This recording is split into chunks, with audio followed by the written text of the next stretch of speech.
right? I'm still on. I'm just losing my camera. Oh, I don't know what the heck's happening here.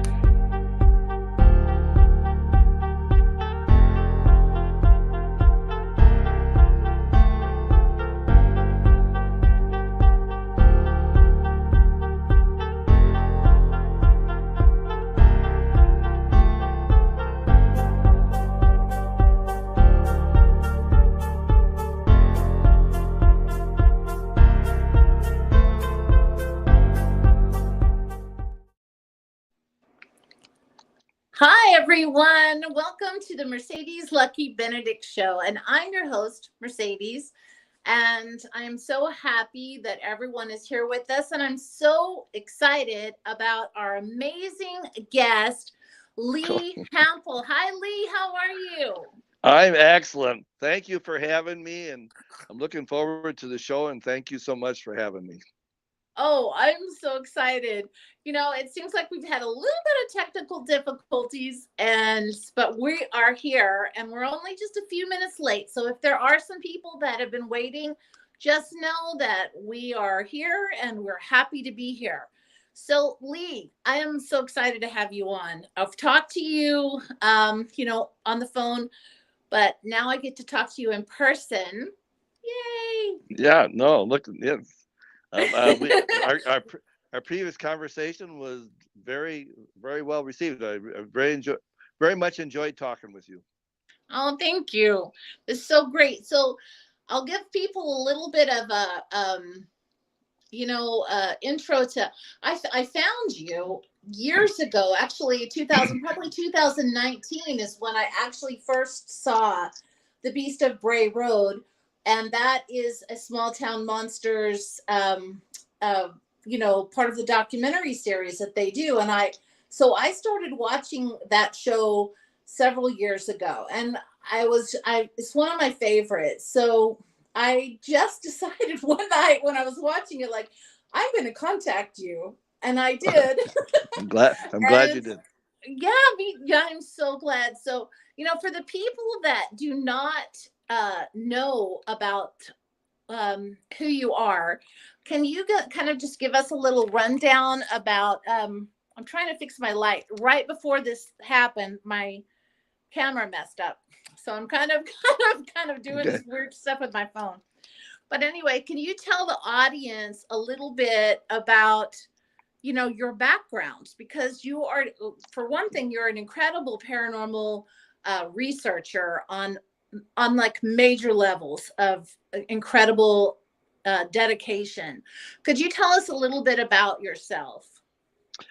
Well, yeah, I grew up in Northern Illinois and graduated from Northern Illinois University, and then I was a math teacher for 35 years, Okay.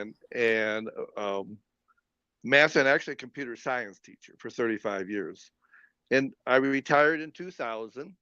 And my wife and I, since early 90s, we've had a horse riding academy stable here in Wakanda, Illinois.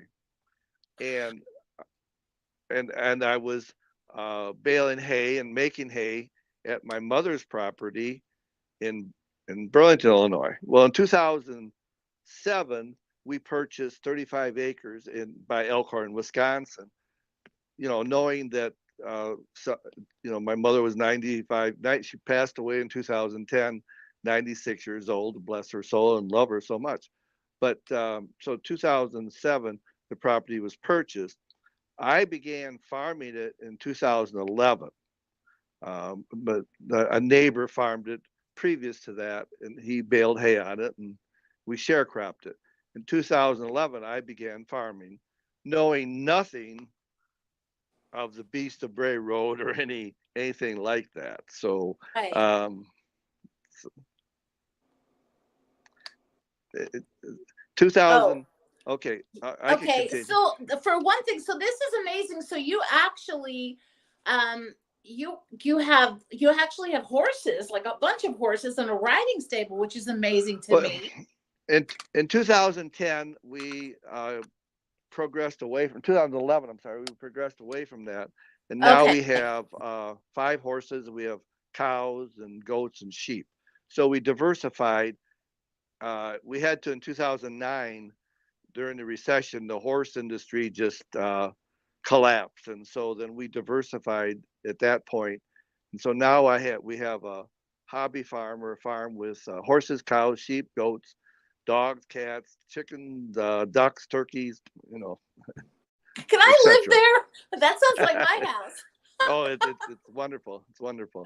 Oh my gosh. And so you took on this other farm to just have hay, and God bless your mom. I mean, that's just hard as it is, to lose your mom.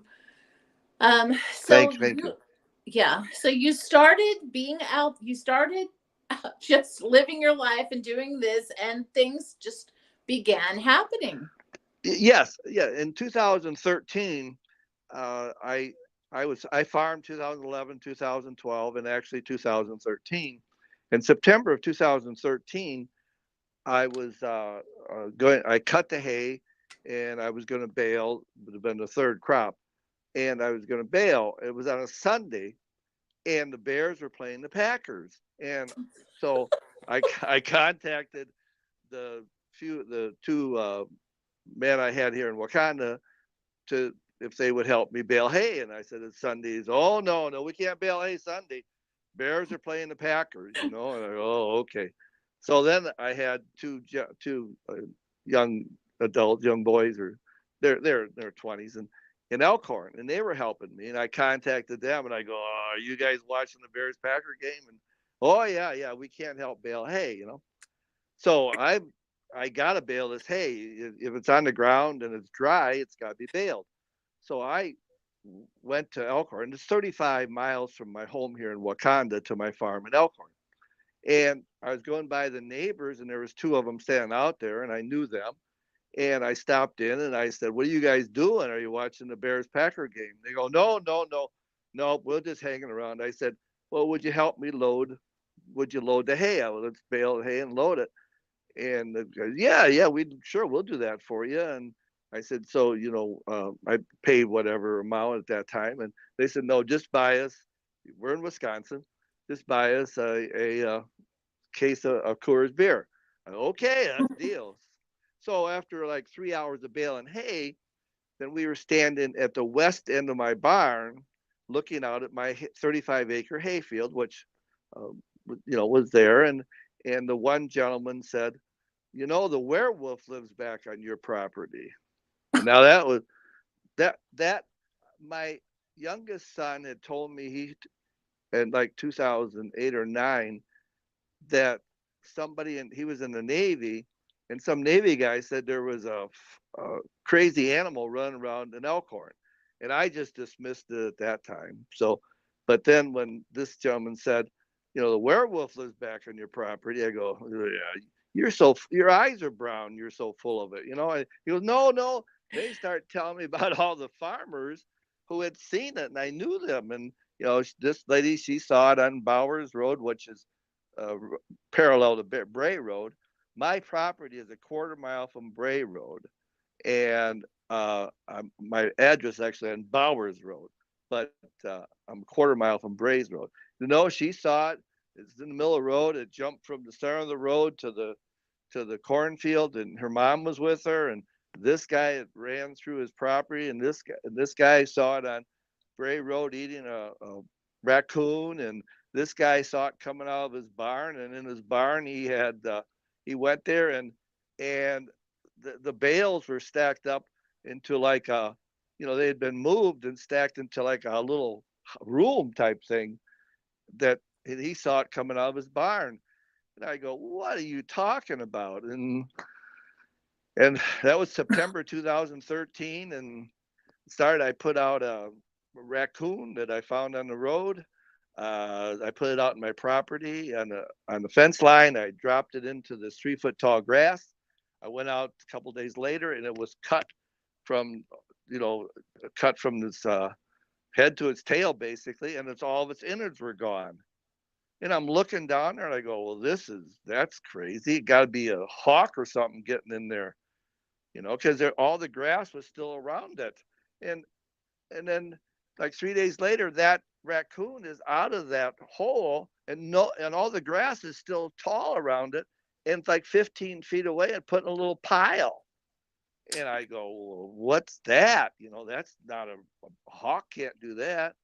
So my brother Fred said, here, borrow my camera, put out a raccoon, and we'll see what's coming. So we did that, and I put the camera on the raccoon. 4 or 5 days later, that raccoon was also taken away, put into a pile, and there was no pictures on the camera.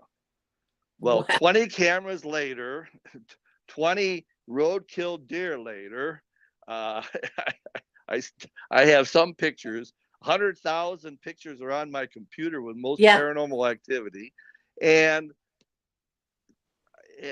I should have dozens and dozens of beautiful pictures of what's carrying away these deer. And a mist comes, or the camera just quits working. Yeah. Well, I'm pretty sure there's much more to it than that. You Oh know yeah, what? Because that's a you have summary. that's what I mean. You didn't just stop there. Like you have checked, you've taken the cameras in, you've checked to make sure this is working, that's working, is this, all these things that you have done. And so when did you feel like it began switching over to, like, it knows who you are? Oh, How long did that take? that's an interesting question. Yeah. It knew right away. The first deer, the mist came, and the deer was carried, picked up and carried away and carried through my neighbor's cornfield, and I tracked it. One of my workers was helping me. That was towards the end of September 2013, and we tracked Okay. it for a half a mile, and it was carrying this deer, and it knew the camera was there then, because this cloaking mist was there for 6 hours. The deer was there, and then after 6 hours, the deer was not there, and it was gone and had been moved and carried away. So, And the thing is, like, if people look for you, Google you, and a lot, actually, Lee, a lot of people have already messaged me saying they know who you are, and I especially love that particular Small Town Monsters series on the mhm. Bray Road.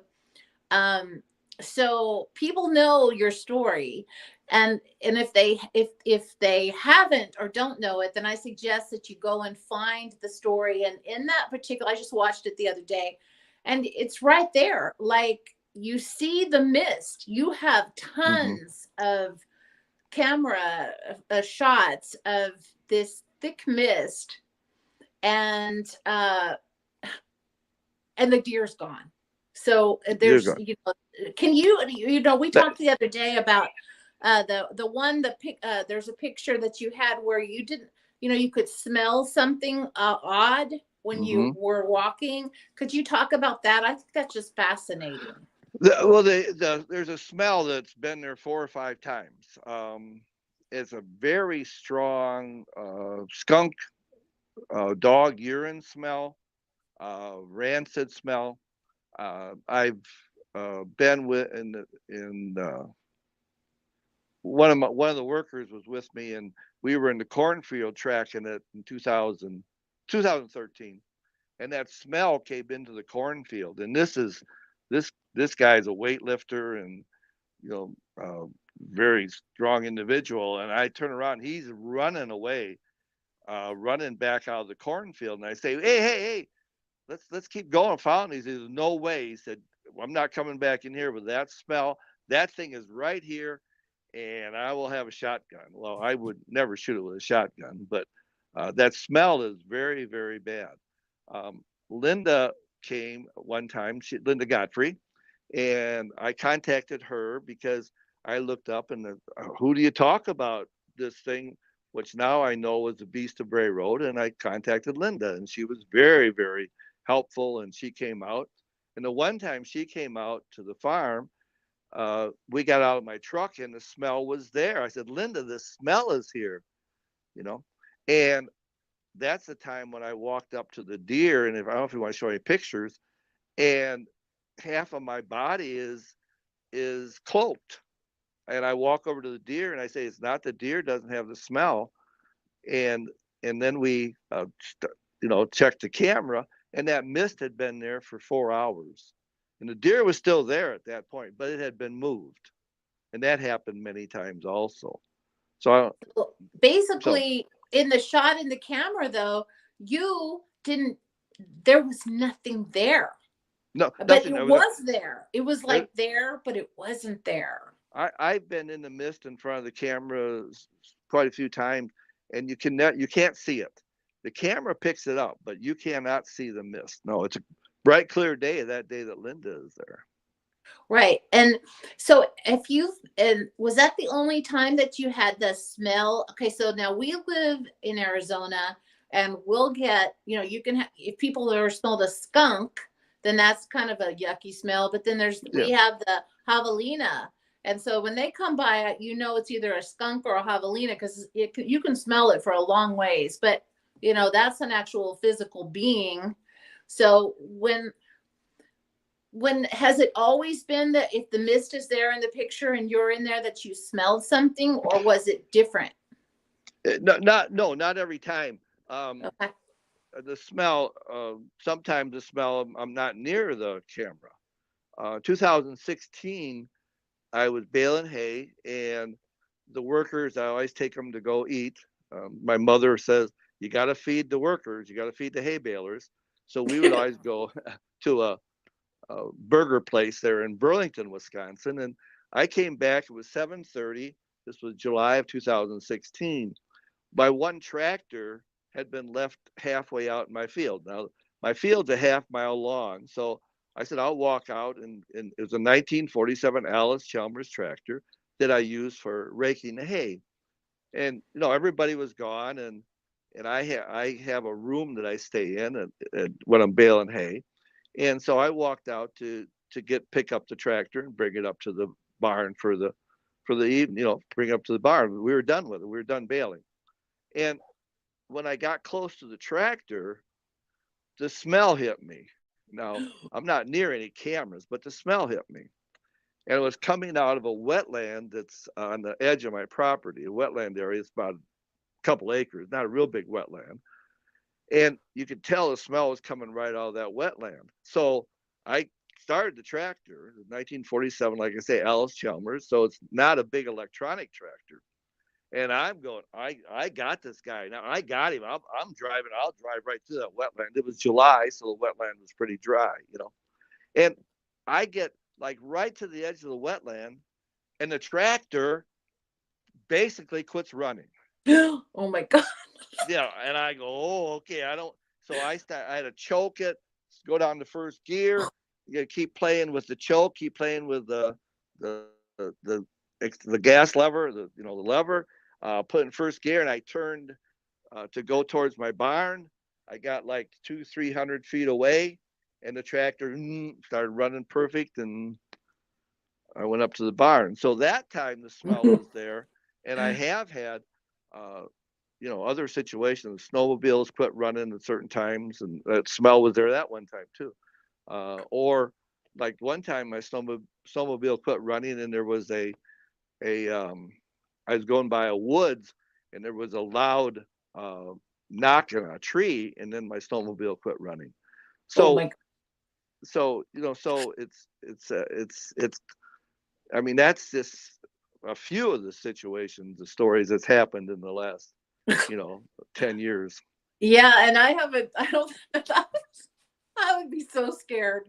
So Oh, basically there is no real house. It's a barn and you kind of live there and you have space and you go there. You're not yes, there all the time. correct. Um, but okay, so I guess we've kind of segued into a different piece of this. I want to get back to that more of that, but the other things that we're kind of bringing in now is the fact that okay, why would the truck stop? Why would the snowmobile stop? Tractor. Tractor, yeah, the tractor, but yeah, so and there's more to the story because not only have you have people seen this, and you've caught things on camera, but you have tracks. You've caught all these things. You've got them all documented, but there's also the UFO element to this story. So that could be what is actually stopping. Like, why would your tractor stop? Why would the snowmobile stop? Things like that. Could you talk a little bit about that? Well, I've tried to do, I approach this as scientifically as I could. Being a math teacher and a chemistry minor in college and stuff, I approached it scientifically. So I've been trying to find some source of energy that has, my cameras have quit working. I've had 20 cameras. Many of them basically stopped working, or the batteries will go dead in a month, and they're supposed to last a year. So there's some type of energy source out there that is affecting electronics. People have come. One gentleman came and he said, "Well, I want to fly my drone over your property." I go, "Sure, come on up." And so the drone is, we're standing by my barn, and the drone's going over the hayfield. Well, he said, "Do you see it?" I go, "No, I don't see it anymore." He goes, "Well, I'll press home and it'll come back." He said, is it, do you see it? I go, "No." He goes, "It's not responding." And that drone he never found that drone. That drone just totally became, unable to work with his phone at that time. He had his phone. Oh my God. So like it wouldn't even have it probably would have a tracker on it too.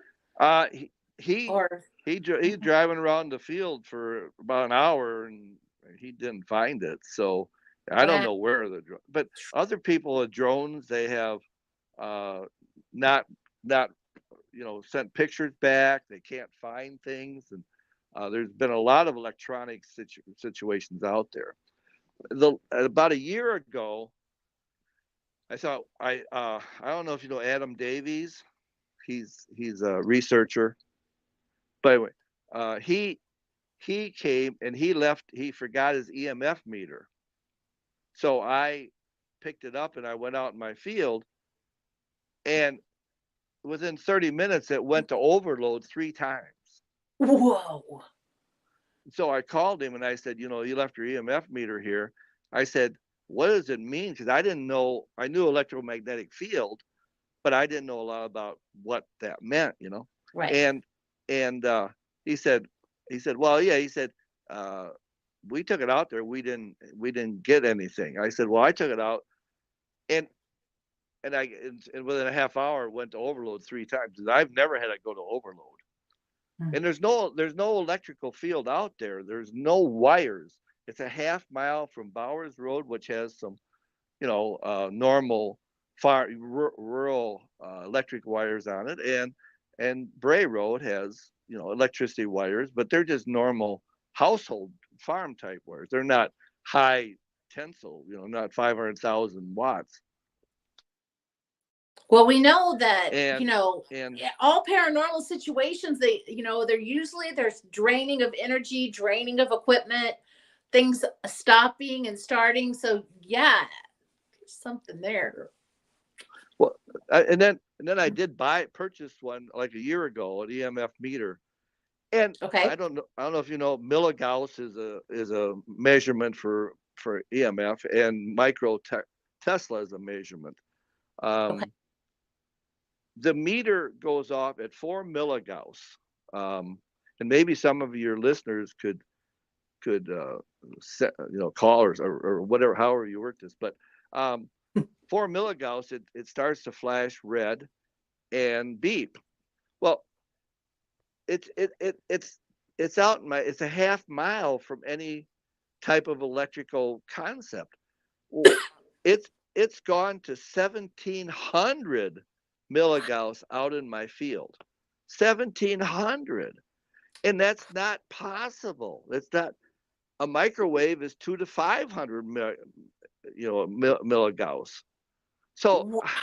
So how how can it go to 1,700? It's gone to 1,200 numerous times. And other times I go out there, it'll stay at zero the whole time I'm out there. So I get these transient, bursts of some type of energy, which I don't. I mean, it can't be 1,700 milligauss. I would be fried at that point. So Exactly. Oh my God. So yeah, so if there is anyone, listening that yeah, wants to type in, I personally can't see it, but you know what? Even if I can't see it yet, maybe Stan can see it, our producer, Stan Fikes, or we can, check it out after the interview and look and see what people have to say. sure. But so well, I have my opinion what it is, but I'm not going to say that yet. So you literally have caught on camera, because you have a camera out like all the time, I've had over one to a five. decade, I've had one to right? five cameras out since 2013. Yes, I have three out right now. Yes. Hmm.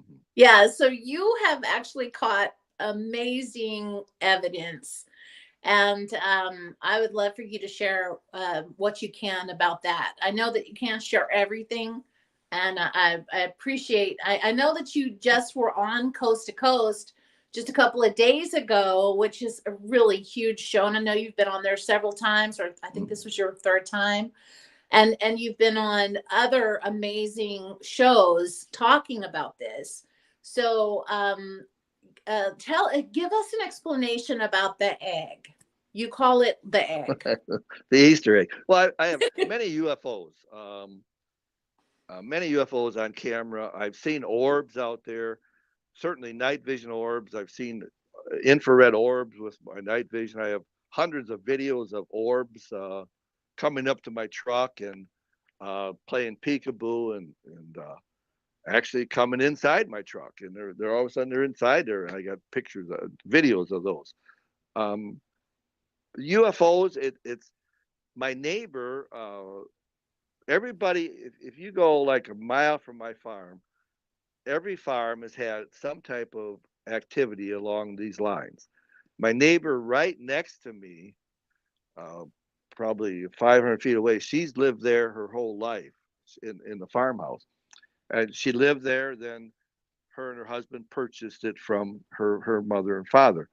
And when she was 10 years old, she was she saw just across the road, her and her cousin saw a UFO that was, she said, the size of a house, and they saw it um, across the road.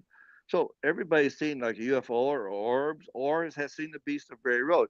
I've seen the Beast of Bray Road three times now with my eyes, twice at night and once 3:30 in the afternoon in the daytime. So everybody has seen it, and the Easter egg UFO. Four cameras have captured this thing. And did I sent you pictures of it? Yeah, yeah, Yes. yeah. We can't show the picture, we I don't have wish a. we could, but I guess tonight I want to have you back on and have it more prepared for actually being able, because this is kind of new. And so new doing this, I think, the next time I could probably have all those pictures put on for you. But I know that you Okay, can. Oh, all right, that's fine. That's fine. okay. Oh, I'm sorry. Go So, ahead. oh yeah, sorry. I was just so excited to speak to you. I'm just like, oh, Oh, okay. So yeah, so the pictures that you have are definitely they almost look like an egg, but they're kind of an egg shape. But you've got it's incredible evidence. But the thing is there's actually everything here we're talking about. There's more than one. So there's more than one creature that it's kind of like there's others. So it's almost like the creature and the UFOs are together. they're certainly geographically together. All my cameras have been about an 80-acre area. I point them on my towards my neighbor's property and get amazing lights, orbs, dark figures, and mist, all around my property and approximately 80 acres. Take my 35 acres and and the neighbors 45 or 50 acres, and so about 80 acres. Yeah, I have many UFOs. The Easter egg UFO. 4 different cameras have captured this thing, and that Easter egg UFO. It looks like it has like an Easter egg. It looks like it has hieroglyphics on the side, Wow. but it looks like writing or something. But it does the darndest things. One time it came, and it was 2022. I think it was like summer, July of 2022, and it was taking pictures of it. Of course, the camera should only be taking pictures when there's a heat and motion, according to Moultrie and the camera companies. But I have hundreds and hundreds of thousands of false triggers. So this Easter egg came, and the camera was taking pictures of it, which it shouldn't have been, but maybe it had heat and motion. I don't know. It was a ways away. It's probably a quarter mile away, the way I can see it. But it's large. You can see it in the camera. And all of a sudden, the date on the camera goes to January 18th or January 22nd, 2018. He changed the date on my camera. Yeah. That Yeah. And that's not the first time either. This happened several times. So it's whatever yes. this is, it's able to manipulate your camera in that way. That's impossible, other than something like that being able to manipulate it. Otherwise it wouldn't happen, right? Yes. I mean, yes, it absolutely did manipulate it. I mean, it was there, and it actually did that twice. One time, another time, a different camera. It was 3:30 in the afternoon, and the camera, for whatever reason, got the concept that it was nighttime, and it dropped the IR lens down. And when it does that in the daytime, I've had other cameras that have gone faulty, but this one only went faulty when the egg or UFO egg was there, and it was taking pictures that are pink. So the camera at 3:30 in the afternoon thought it was nighttime. Right. And that egg-shaped UFO was there. Wow. So, I mean, so let's think about the history of this land. So I know from the show that I've been watching, Linda Godfrey, that's part of it. They looked at the history of the land. So she was making references to, the Native American land, the different the issues about that. But there's so much actually around in that land, as all land. But is there I don't think they mentioned this, but is there like a lot of water, like a water source close by, other than lakes and ponds or rivers or things like that? There really isn't any. Okay.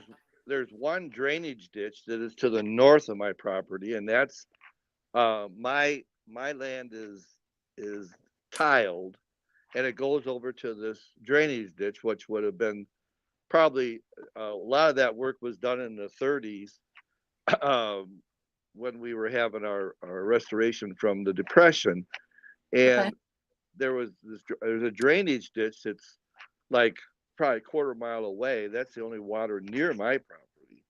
I have a wetland that I can't farm. It's about 2 acres. Okay.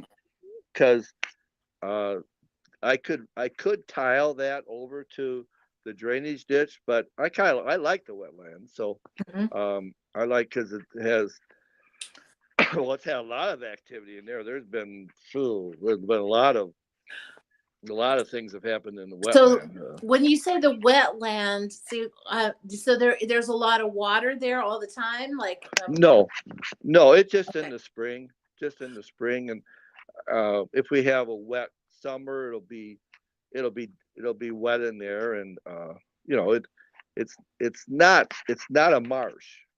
Okay. It's not a marsh. Well, And there's it something just, going on.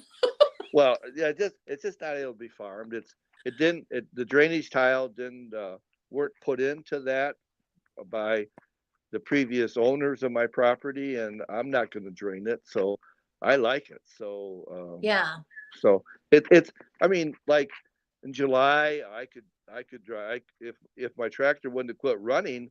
I could have driven right into wetland, and I think I would have chased it out. I think, but I tractor basically quit running. I'm go what? I'm telling you, So that's yeah. So, Lee, have you ever felt like seriously threatened by this, or is it more of like, you know that it's out there and it knows you're out there, kind of a thing? I mean, it. I know what it can do. Right. It can pick up a 150-pound deer and carry it away.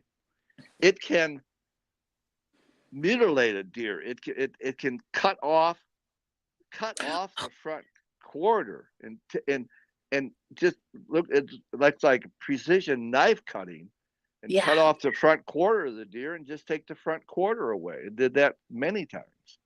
It cut the head off of a deer, and I took that deer. The head was out there, and then I went out. I was there in the afternoon, and well, I'll start that story over again. Yeah. So many deer were carried away, so I tied one with a rope, a Okay. regular nylon rope. The rope was cut, and the deer was taken away. So I tied another deer with a strap, a tie down strap for trucks and implements. That strap was cut, and the deer was taken away. So I bought two iPhone 8s, and I got a waterproof package, a waterproof container, and I put tight around the deer's neck. I said, okay.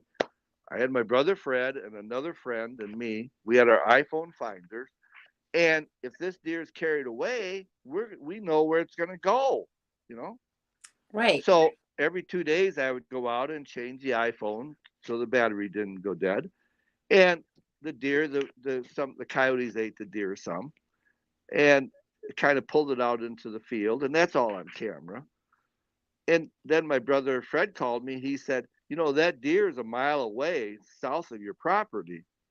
And I go, "Okay." And I checked my iPhone, but the GPS goes bad out there too. iPhones go bad, GPS goes bad, as I know now.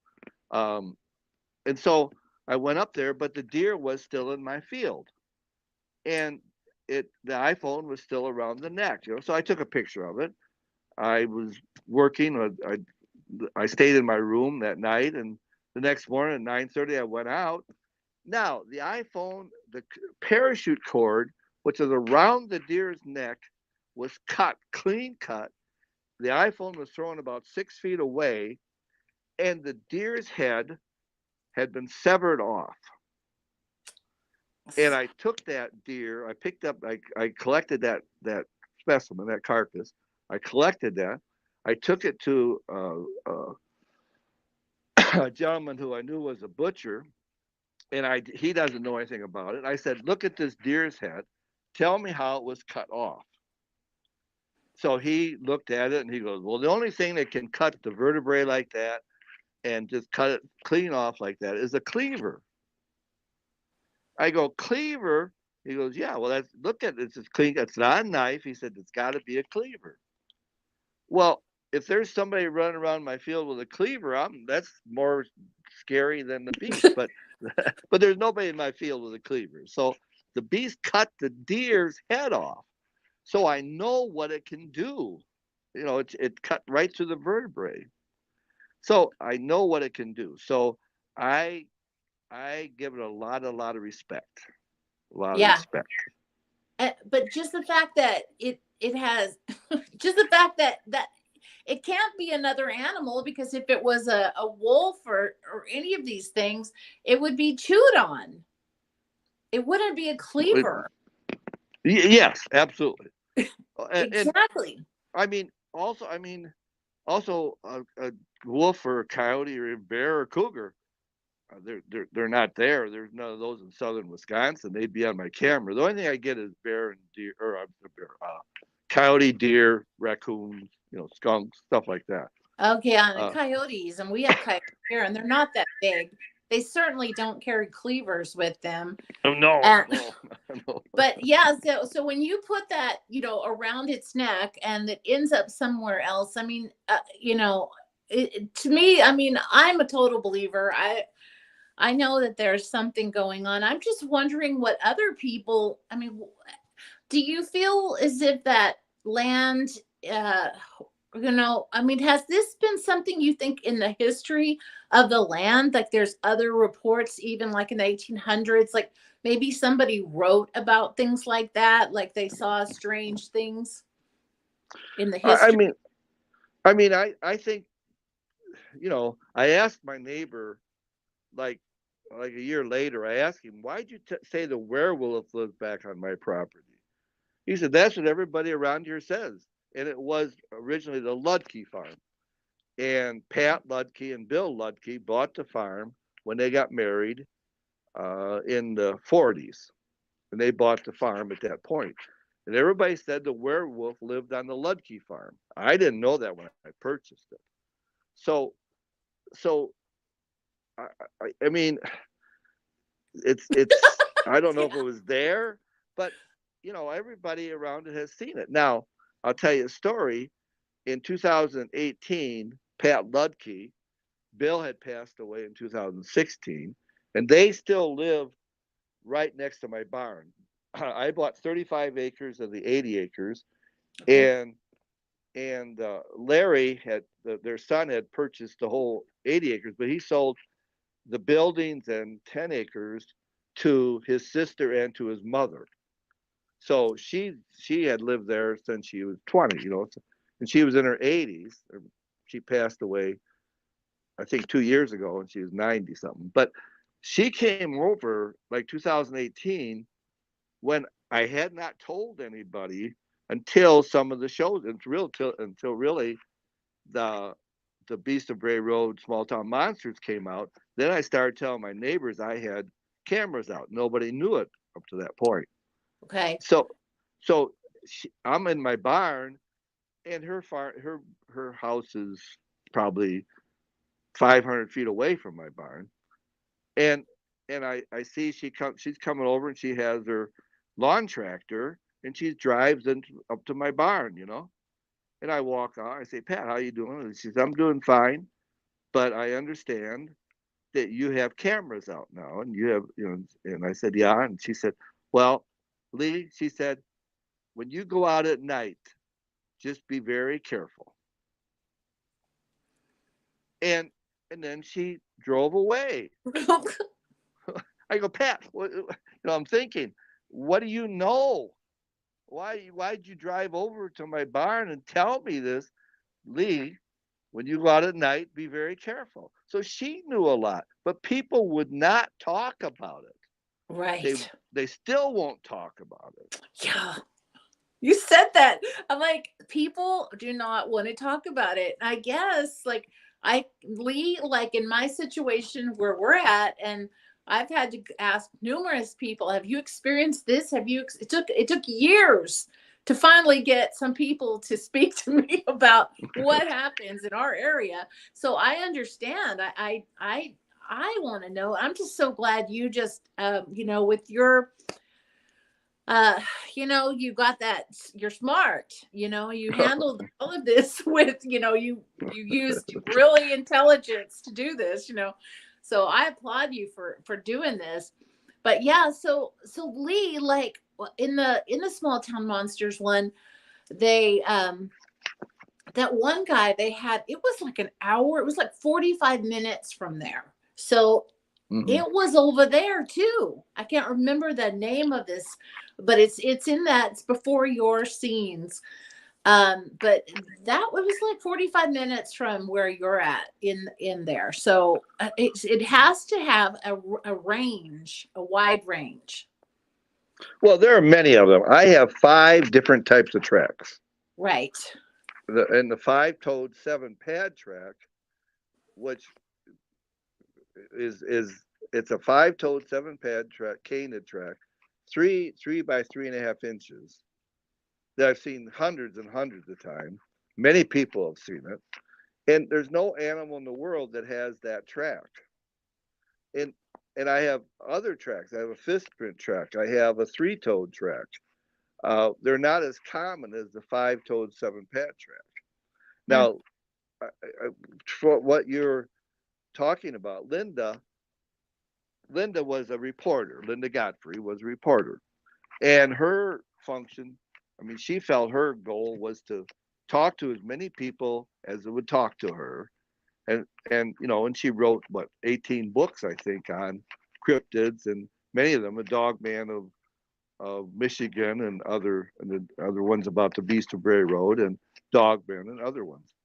I'm in if you look in the book Monsters Among Us by Linda Godfrey. I'm actually 3 chapters in that book that she wrote. Oh, okay. It's called Monsters Among Us by Linda Godfrey. And Okay. they would not use my name. The name they chose was Roy Smith. So I told them they could use my name, and they said no. The lawyer said we cannot use your name. So I'm Roy Smith in that book. Hi, Roy. Yeah. Thanks. But she had on her wall when I would go visit her. When she was writing the book, she had me come over and we would go through some of, do some editing and make sure she wanted to make sure that it was accurate. And so I would do that. She had on her wall a map of Wisconsin, and she had uh, uh, pins in there Yeah. of Yeah. where the Dogman had been seen in Wisconsin. Now it was scattered throughout the state, but once you got to Bray Road area, the pins were right next to each other. There was just as many as she could get in there, um, you know, around the Bray Road area. So it does have a wider range, yes, not as proficient in other areas, but Right. it does have, yes, there's been seen in Michigan, been seen in other areas of Wisconsin, yes. Well, I would say that, in my opinion, this is a dimensional being where it can go through somehow and travel through time dimensions. Would you kind of think it might be something like that? Well, certainly, mathematics has proven there's multi-universes. Yeah. You look up mathematics multi-universes, it's been proven.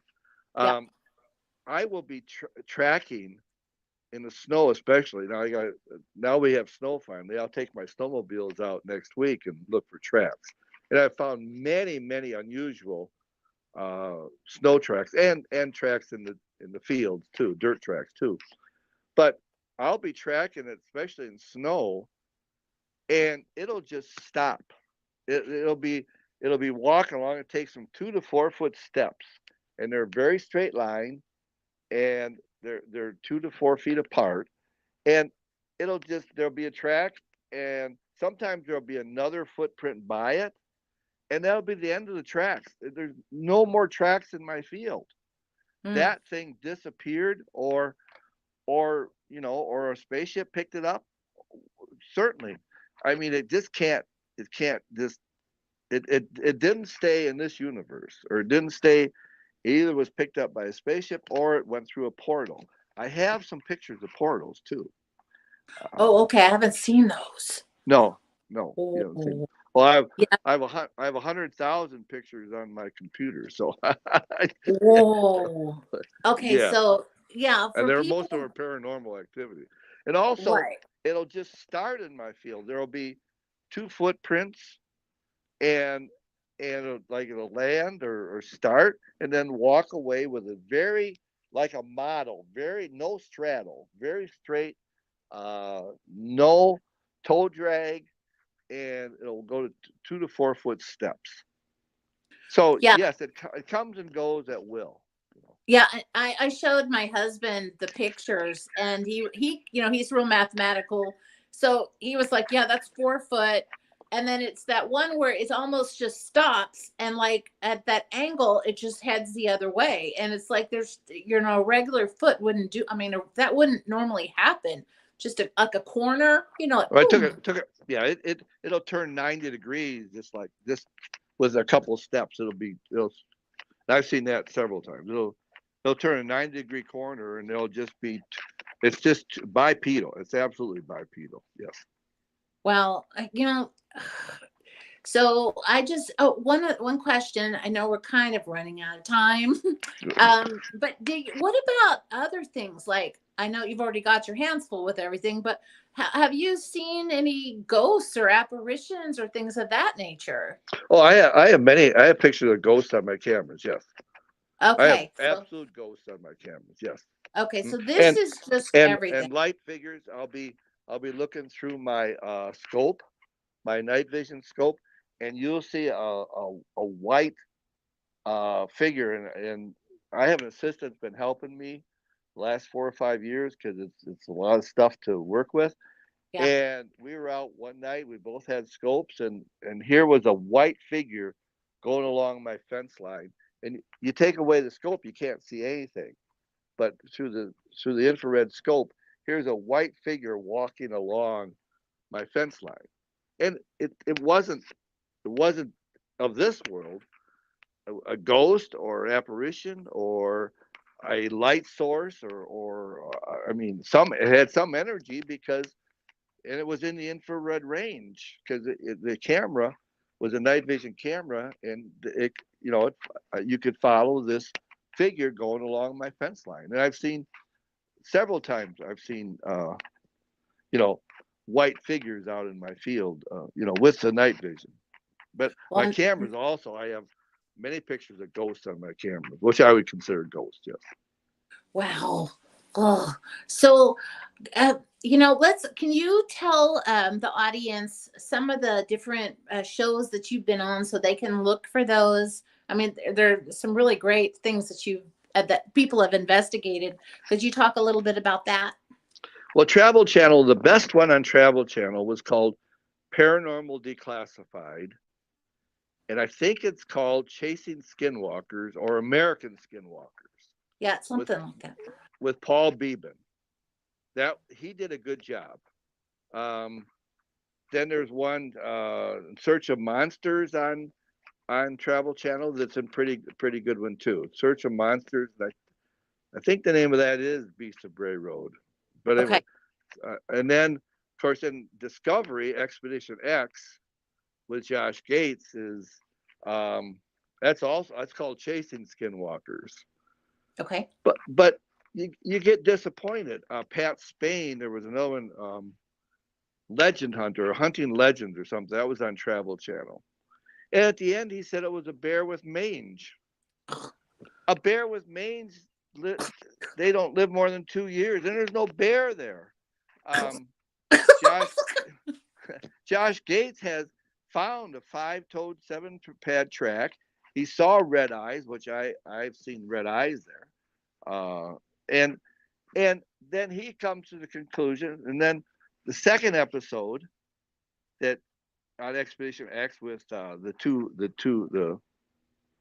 two people who work for him, um, and they were like they went up 50 miles away to some lake and found a deer that had been eaten by wolves. They said, and he said at the end of the show, the second episode, he said he thinks it's a wolf, a misidentified wolf. This I've seen it. It's 7 feet tall. It's not a wolf. It's not on my cameras. A wolf can't pick up a 150-pound deer and carry it away, Josh Gates. So, they come to these funny conclusions. But Paranormal Mm, Declassified on Expedition or on Travel Channel, he was really good. Paul Beeben, he was very good. okay. I didn't get a chance to look at that one, but I'll watch all of them because I love all of this. But yeah, I don't understand why the paranormal shows would do that when you have, I mean, not just you, but there's a lot of people that have evidence, with this, and we were on the Dead Files, so I know a lot about how these type of shows work, and I understand some of the motivations for some of the things. So, Sure. but I'm glad that the one, more than one, but I'm glad that they Yeah. took it really serious. There's many on YouTube. The best one on YouTube is called The Beast of Bray Road Alive and Well. Okay. The Beast of Bray Road Alive and Well. And that was a production crew from Pennsylvania, Buck County, Pennsylvania. and it's about 25 minutes long, and that's very good. They they only lasted out in my field 45 minutes, and they got chased out because yeah. So, and they're seasoned investigators, researchers, and Oh my God. they've never seen anything like what happened to them out there. So, Oh my um, gosh. I'm gonna watch that like ASAP. yeah, it's called The Beast of Bray Road, Alive and Well.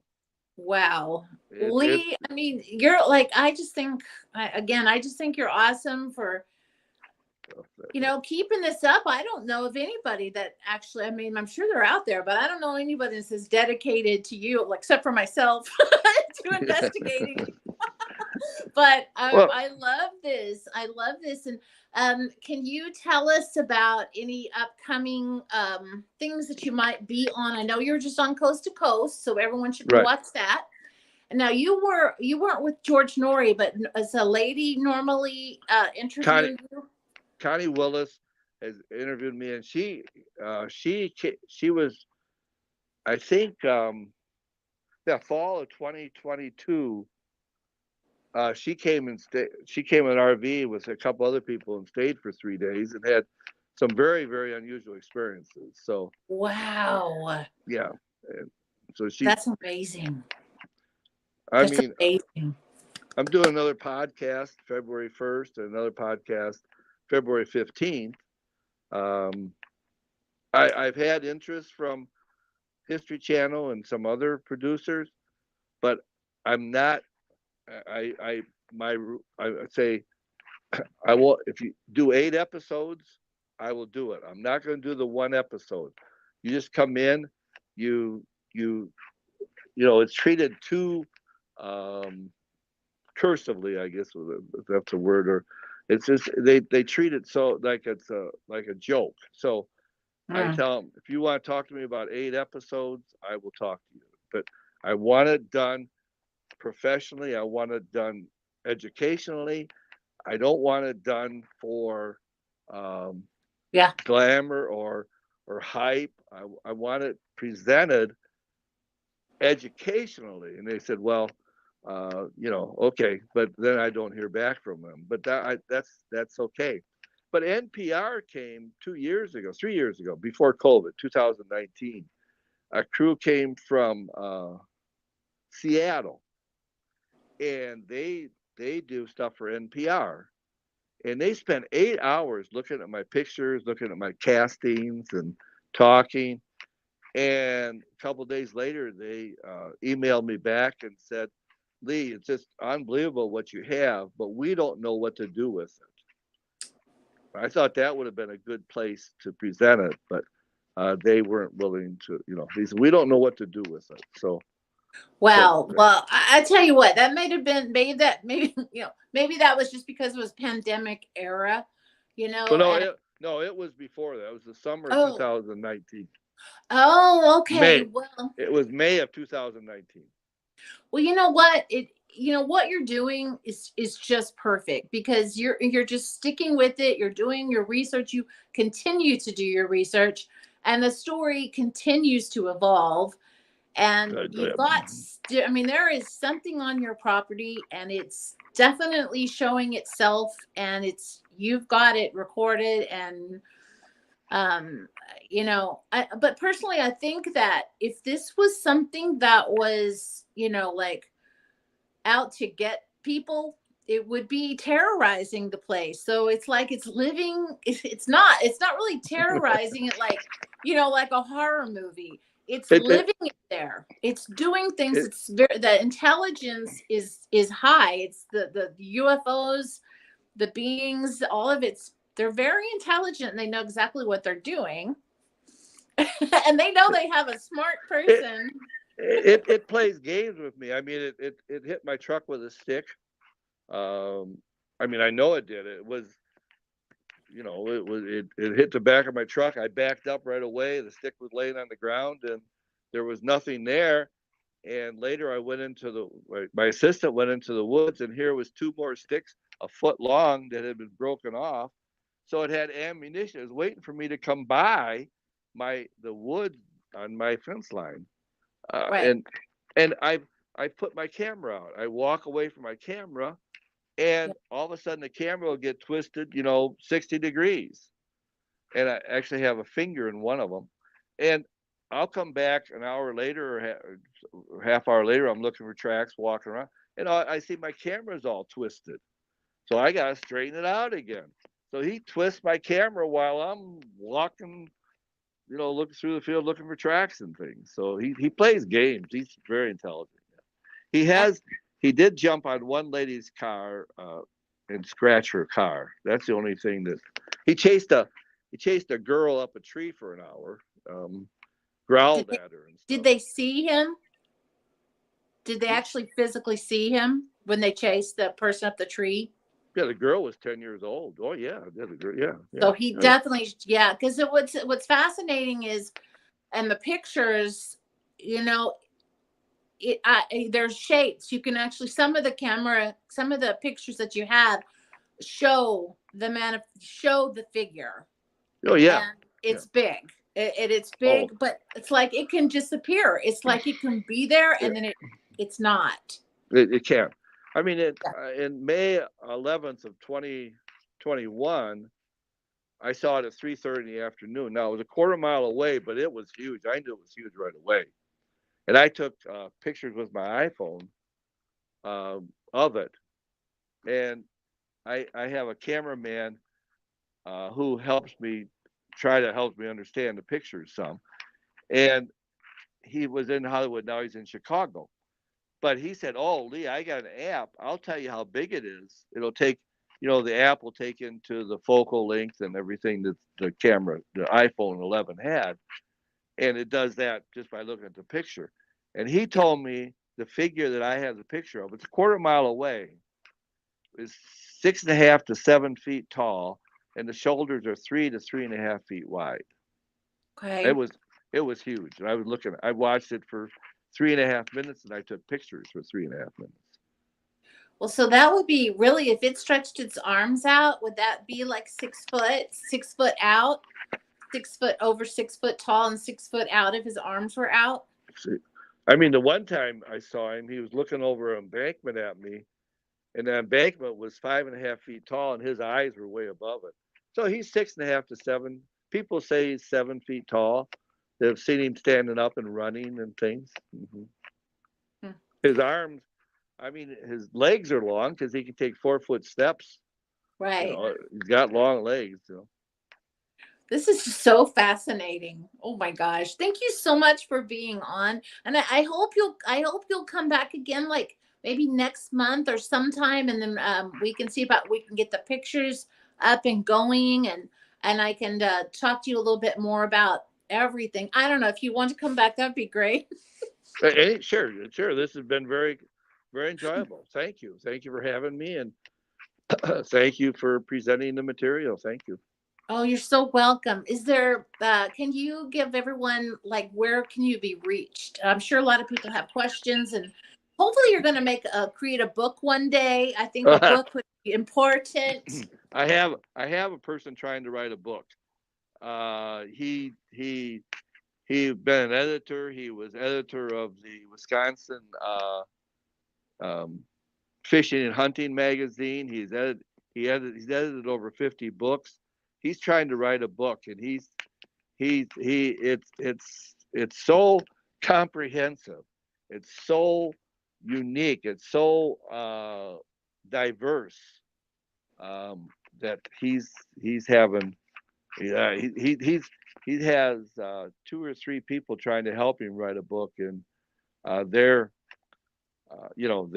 really don't know how to present all the tracks, all the the lights, the orbs, the smell, the 20 deer that were carried away, and what happened to those deer, and all of the events where there's metallic sound right next to my truck, and there's nothing there, and the lights, and so he's trying to, but I've talked to Linda, put in 3 chapters, and I said, well, why don't we write a book about it? And she goes, I don't know how to put that together, she said.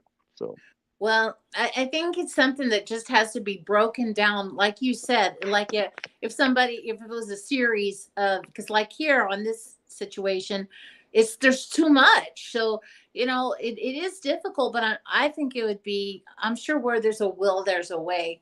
Even if it could be your own Amazon channel trying to break it down yourself. my But it's literary skills are, I'm a scientist. I'm not, you know, my, well, I just hope you know, I hope that the light shines really good on him and he'll be able to like decipher, and just get that right, figure it out, just boom, like that. That would be great. Because that'd be I great. think that's just inevitable that you should be doing that. And I mean the evidence never stops. It's always going, it's ongoing, It you know. it has, and that's why, it was presented to me. I feel I had no interest in this area. I was, excuse me, I was a math teacher, and I heard about Bigfoot, but I didn't pay Yeah, any attention to it. Now here I buy a farm, and I'm in the center of this. So I exactly. God works in mysterious ways, and He presented this to me, and I feel that I should, pursue it the best of my abilities. Exactly. And you definitely are. That's what I So mean. thank you. Like it's like this was just meant to be. This is your story, yours and their story. And I just love it. I'm so glad you actually reached out to me back when I contacted you. I'm so excited because I understand, like it's almost becomes a mission. Like you were a math teacher, you taught kids, and then you had a horse thing, you and your wife, and you just bought this land to feed hay to and all of a sudden here you are that in that this. that that's true. you know and you've done a heck of a job taking care of the business that to find out about what this is. So thank you so much for being on with me tonight. You're, And thanks the audience. I know we've got some people that have been, I think, messaging, so I'm looking forward to seeing those. And again, this is the Web Radio Network. We're on every Tuesday 8 p.m. Mountain Standard Time. So then everyone has their own time that they come on. But yeah, so we're gonna have Lee Hampel back with us again, sure. hopefully next month, and we'll learn some more and talk about some more of this. And thank you, Lee, so much. Well, thank you for having me, and everybody take care. Thank you. Good night. Good night, Good everybody. God good night. bless. Good night.